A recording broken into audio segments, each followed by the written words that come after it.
जंगल के एक सुनसान हिस्से में एक लकड़हारा लकड़ियां काट रहा था। अचानक उसकी नजर एक बड़े दरख्त के नीचे पड़ी जहां एक शानदार बाज का अंडा गिरा हुआ था। उसने अंडा उठाया और अपने घर ले आया, फिर उसे अपनी मुर्गी के नीचे रख दिया। कुछ दिनों बाद मुर्गी ने अंडे से बच्चों को निकाला। सब बच्चे मुर्गियों के थे, लेकिन एक बच्चा मुख्तलिफ था। वो बाज का बच्चा था। वक्त गुजरता गया, मुर्गियां जमीन पर दाना चुगती रहीं और बाज का बच्चा भी उन्हीं के साथ चलने लगा। उसने भी खुद को मुर्गी समझ लिया। वो ना आसमान को देखता था, ना उड़ने की कोशिश करता था। उसे लगता था कि यही जिंदगी है, जमीन पर चलना, दाना चुगना और डर कर जीना। सालों बाद वो बच्चा बड़ा होकर एक ताकतवर बाज बन गया। इसके पर मजबूत थे, आंखें तेज थीं, लेकिन सोच मुर्गी वाली थी। वो बाज होते हुए भी मुर्गियों के दरमियान रहता था। एक दिन आसमान से एक असली बाज ने उसे देखा।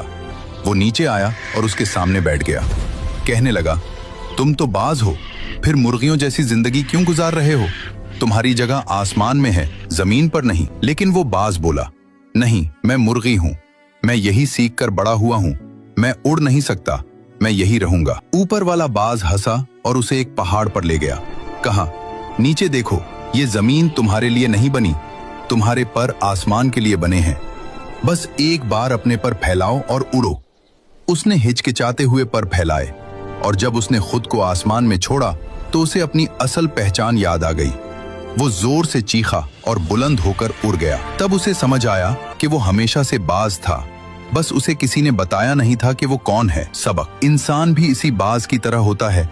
तुम्हारे अंदर भी आसमान की ताकत है, लेकिन अगर तुम कम लोगों के साथ रहोगे तो कम ही बन जाओगे। तुम्हारा मसला ये नहीं कि तुम कमजोर हो, मसला ये है कि तुमने खुद को पहचाना नहीं। आज फैसला करो, मुर्गी बनकर जमीन पर चलना है या बाज बनकर आसमान को छूना है।